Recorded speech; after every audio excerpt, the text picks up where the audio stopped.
Vamos falar sobre o filme mais politizado do ano, o live action de Branca de Neve. É impossível discutir essa obra sem mencionar as polêmicas e os temas políticos que ela aborda. Este filme é essencialmente uma carta de repúdio à animação original de Branca de Neve e os Sete Anões da Disney. Prepare-se para uma análise profunda, com spoilers das mensagens, temas e incongruências bizarras deste novo lançamento. Antes de mergulharmos na loucura que o live action se tornou, é importante destrinchar os arquétipos originais de Branca de Neve. A animação de 1937 é uma obra conservadora, refletindo a sociedade da época. A beleza de Branca de Neve é exaltada por suas características femininas, tanto físicas quanto comportamentais. Ela é gentil, delicada e inofensiva, quase se fundindo com a natureza. Em contraste, a rainha é uma mulher independente e empoderada,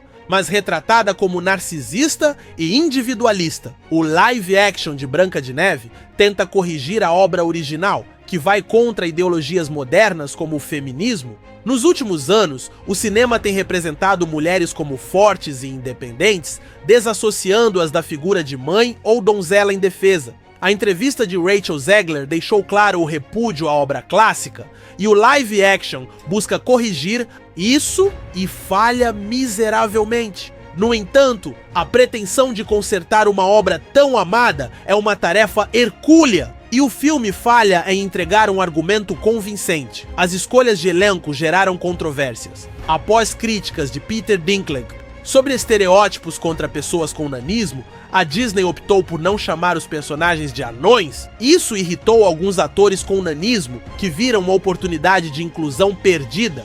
Além disso, a escolha de Rachel Zegler, uma atriz latina como Branca de Neve, foi uma tentativa de desafiar padrões de beleza, mas o filme não aborda esse tema de forma eficaz. O filme tenta abordar diversos temas progressistas, mas falha em transmitir uma mensagem clara. A cena em que Branca de Neve lidera os anões para limpar a casa é um exemplo de tiro no pé. Em vez de mostrar gentileza, ela assume uma postura de liderança, enquanto os anões fazem todo o trabalho.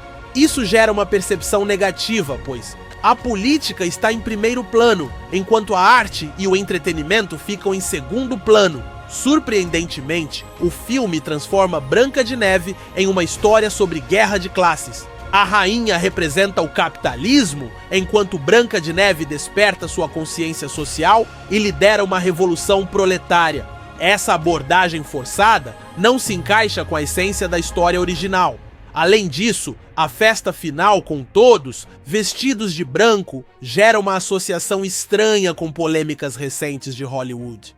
O live action de Branca de Neve é um exemplo de como a politicagem forçada pode prejudicar uma obra. O filme tenta resolver todos os problemas progressistas de uma vez, mas acaba deturpando a essência da história original. A arte e o entretenimento são deixados de lado, resultando em uma obra que gera mais críticas do que elogios. Se você assistiu ao filme, compartilhe sua opinião nos comentários. Estou curioso para saber o que vocês acharam.